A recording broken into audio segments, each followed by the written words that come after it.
What is going on, everybody? I'm Greg Silver here for KNBR, the sports leader. We got an awesome guest today, as not only a former national team player for U.S. soccer, but also an amazing broadcaster. So if I can't even be the best at anything in this, but we're gonna soldier on here. I got Aly Wagner with me to talk about the Olympics, Bay FC, their upcoming game against Barcelona. A lot of good things on the docket. Aly, thanks so much for your time. Yeah, thanks for having me, Greg. It's been a busy day already with the US win. Yeah, it was a good win too. It was a little stressful, both of these last two games, kind of having to grind it out. And I guess that's a perfect place to start. So you were on the record very recently as saying a bronze medal would be a disappointment for the US. Now they don't have to face that, luckily, but I have to, of course, take the next step and say, is it gold medal or bust against Brazil? No, I don't think so. I think getting to the final, I think that was the target. I think that was super important just for soccer in the US to kind of reinvigorate, I would say, the fan base that has always been there for the US women's national team. So I think that was really an important moment, is to get into that final game, and then everyone's going to tune in and see what comes of this new generation. That's, by the way, incredibly exciting to watch. So I think this is this is, they've already achieved the right level of within this tournament, but now it's go big. I mean, you're playing for gold. I don't expect them to walk away without that gold medal, but let's not forget Marta's on the other side, and this is one of the world's best player for a very long period of time, although she's not in her prime right now.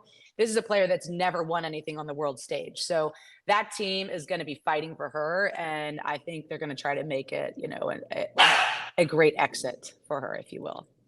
If we go all the way back to 2011 and that quarterfinal, I mean, I'm Yeah. excited to see the rivalry run deep here. But I like the mention of the new generation because for all that the U.S. has accomplished on women's soccer on the world stage, they haven't won a gold since 2012. They had the back-to-back World Cup wins and Right. then the disappointing round of 16 exit. So now they're looking to fight their way back, and they got to do it with kind of a new group, this new changing of the guard. Yep. I just want to get your general impressions on what you've made of this group during this Olympics. Julie Foudy was talking about the Gen Z3 or the Le Trois Ooh La La on the broadcast today with Swanson, Rodman, and Sophia Smith up top. But results are speaking for themselves right now.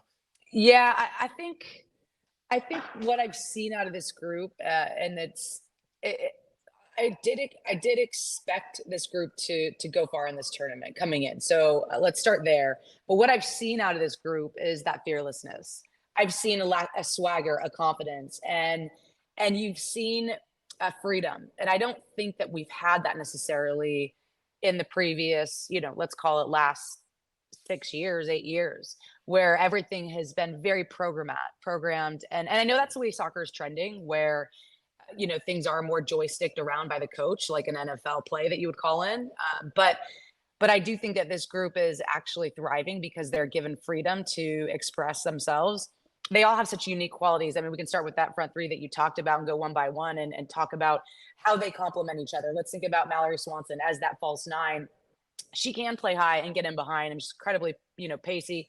She can beat players on the dribble, but she's been so effective when she's pulling off that back line and picking up the ball behind the opposition's midfield and just running at the opposition's back line. So when she's in that position, she becomes an incredible playmaker. And so then you pair that with the dynamic, duo of Smith on the left and Trinity on the right. And that's a lot for a back line to deal with. That asks a lot of questions of them, and I haven't even talked about Rose Lavelle coming out of midfield. So they're really loaded from an attacking perspective. But I just land on one of the foundational pieces. They seem to have freedom to express themselves. And I think that's why you're seeing joy in the game. I think that's why you're seeing entertainment in the game. And oh, by the way, the results follow. Tell me a little bit about what you've thought of Emma Hayes as the new coach for this team too, because there's been a lot written about how she's really sticking to her starters and the trusted core, and they're playing back-to-back overtime games, so there's a little bit of noise about should they be subbing more. But again, she has made it to the finals. But yeah, what are your impressions of Hayes thus far? Yeah, I mean, I think it's hard to say 10 games in, or she'll be in her 10th game, I believe. Hard to say. I don't know that we've seen her fingerprints on this group just yet. But the one thing that I think is really important to call out is that freedom. And that comes from a manager. That comes from a manager that is giving you the keys to the car. That comes from a manager that is allowing a little bit of individuality on the squad, and the group seems to want to fight for each other. So I think she's doing things right as a new face really to the program, and a new life, if you will, and new approach to the matches that we've seen. I think she's doing well to let these players kind of find their way within this tournament. They're young, and she's giving them the confidence that even if you don't have your best day, if you don't have your best game, you have a 15-minute spell that's not ideal. I've got your back. I'm sticking with you, and that's the freedom that you're seeing. It's allowing these players to take risks, know that they are going to make mistakes, but the manager isn't going to bench them as a result. And I would call out that she's not afraid to make hard decisions. She left key players off the roster. So that was a statement. And then if you look at just today's match against Germany, I was like, geez, what was today? Against Germany, she pulled Lindsay Horan in extra time. So that's your captain, and when she's not able to perform at the level that the team needs, she's not afraid to make those hard decisions. So I think she's had a really good start to her managerial campaign with the U.S. Women's national team. But again, time will tell what her system really is going to look like, and the fingerprints that we should see over time develop. I think that's really well said. And if she can make her 10th game cracking double digits with a gold medal, then Yeah. that's not too bad of a start. Well, you yourself are a two-time Olympic gold medalist. Just talk to me from the player perspective about what it's like playing in the Olympics. I mean, is it just as big as the World Cup? Happens every 4 years as well. And gold medal, something that hasn't been captured in 12 years. And for a lot of these players, or I don't think probably anyone on the roster has a gold. Yeah, it's a good call. I don't know the answer to that. We should fact check it, but you're probably right. I think the Olympics are interesting, and I think that it's evolved over time as you rank it relative to a World Cup. When I was growing up, my focus was on winning a gold medal. That's what I was aiming for. That was the target that I was hoping to achieve. Um, it's now become, I would say, a bit of a flip in that the World Cup is the preeminent tournament in football. It's a preeminent tournament in women's football now. And so that is like the coup de grace in football and women's football. But I will say this, the Olympics, when we talk about being on a team, like what drives you, what motivates you? It's about being part of something that's bigger than yourself. And when you think about the Olympics, it's a great representation of just that. You're a part of this national team, but you're a part of the USA team. And the USA team doing big things in the Olympics is something that it'll never leave your body if you do happen to stand on top that podium and hear the national anthem ring out. So I think it's very special. I don't think the World Cup recreates it, but as a young footballer, as a young soccer player, absolutely players are targeting, to be a part of a World Cup team, not necessarily as focused on the Olympics. It's gravy. I like that take. It'd be really exciting if they can get this done on Saturday, 8 a.m. game Yes. Pacific time, at least out here on the West Coast. And the West Coast is kind of where I want to take it to now, because you're one of the founding four of Bay FC. Shout out. I swear I never get the camera right. Shout out to the flag in the back on that. And had the chance to talk with Brandy Chastain and have her on one of our evening shows on KNBR Yep. back in February. So really cool to hear about all the work that was put into making this team. I've been out to PayPal to see the crowd and see how hard this team competes. So I guess I'll just start before I even get into the team. Yeah. I want to ask you, what inspires you about this next generation of young footballers, as you're seeing a lot of young girls and boys show up to these games? I think what excites me about this next generation is that they have an opportunity to be world class talent. I think, when we were growing up, we weren't as exposed to the global game the way that this young generation is now. So they can essentially watch top talent. They can watch the best teams in the world almost every day of the week when we're in season. And they can then go and also, access highlights. They can access all these tools that previous generations didn't have the ability to use as resources. So I think there is just an incredible learning that is going to come out of that and out of this next generation that is going to get us to even a higher level of performance on the pitch. And I think that there's a passion and understanding for the game that really hasn't been there in years before. And I say that knowing that we're already beginning to see it on the national team with a Sophia Smith. She was able to grow up watching, some of the best players in the world. So that shift is already occurring. But I think this next generation, specifically in the Bay Area, being able to go out and see these players in the flesh and perform in front of them. I can just tell you anecdotally that so many parents and kids are shocked at how athletic, powerful, fast, skillful the athletes that we have on Bay FCR or whoever they're even playing against. So I think there's a real appreciation for what these women can do, the training that they've put in. And so I think all of that, if you layer it, you roll that up into what like this next generation is going to look like, I think it's going to be special. They can taste it, they can touch it, they could see it, but they also have all the resources that they're at their fingertips to go and be the best. So I just think football is going to continue on a trajectory that's really spectacular. I got the chance to talk to one of the stars of this next generation. That's Bay FC rookie Savvy King a few Yeah. months back. And she was talking about how overwhelmed she was at some of the crowds in the early Bay FC games, especially that first home game. Yeah. And one thing we kind of got out of that conversation was, is there more of a hype, in your opinion, on the West Coast with women's soccer, or do you think it's a pretty widespread phenomenon? I think the Bay Area in particular is one of the best markets for women's football. And so yes, we can extend it up, up the coast to Seattle, Portland. You've seen how Portland actually, they were the flag bearer for a very long time in terms of attendance, in terms of fan engagement. But then you bring in San Diego, you bring in LA, and then picked up that title. And so yes, I think the West Coast has that foundation and that incredible support of the women's game. But I think here in the Bay Area, we actually have something special. I mean, you look at our colleges, you look at Santa Clara, Stanford, Cal, San Jose State, like we are inundated with some of the best collegiate programs in the world. And historically, collegiate programs are the ones that are producing our talent for a professional game for our national team. And so we're just sitting in a really great spot, I think, in the Bay Area in terms of the understanding of the women's game and the passion for it, quite honestly. So yeah, I think it is the West Coast, but I'm biased in calling out that I think the Bay Area is a special place for women's football. Hey, listen, I'll be biased on both the Bay Area and the West Coast too with my work here. So, yeah, I mean, that's exciting to hear. And if you're listening to this at all or watching this on YouTube, then go check out a Bay FC game if you can. I was able to get to one, and it was an incredible atmosphere. They Yeah. fell to Portland, but after watching Sophia Smith play the last couple of games, I'm feeling a little bit less sour about that one. So, um, Well, I'll tell you well, what, Greg, it can't just be one game. You got to come out to the Barcelona game. We're actually playing FC Barcelona on August 27th. And this is going to be a special game for us because when we started, Bay FC, when we want to bring women's professional football to the Bay Area, it was about engaging and uniting our community, our region, but it was also about building a global brand. And we just have a really spectacular moment and being able to play one of the top programs in the world.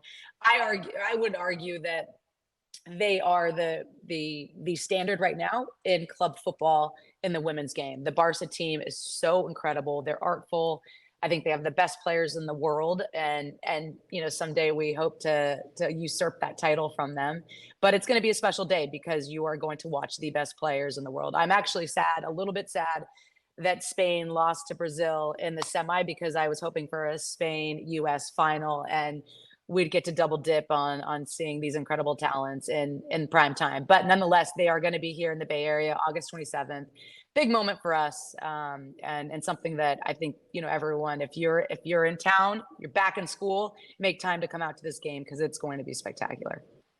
I'm so glad you mentioned it. I was looking forward to getting to hear all about it. And August 27th sounds like a big day for not only just building excitement and a new team, but kind of expanding everybody's knowledge of the game too. So Yeah. yeah, wouldn't want to miss that at all. If you're in the area, even if you're within like a 3-hour drive, make the Yep. trip out. August 27th should be an absolute blast. Will you be in You attendance? I will be in attendance, and I got to actually get my tickets. So thank you for reminding me because I don't have my tickets yet.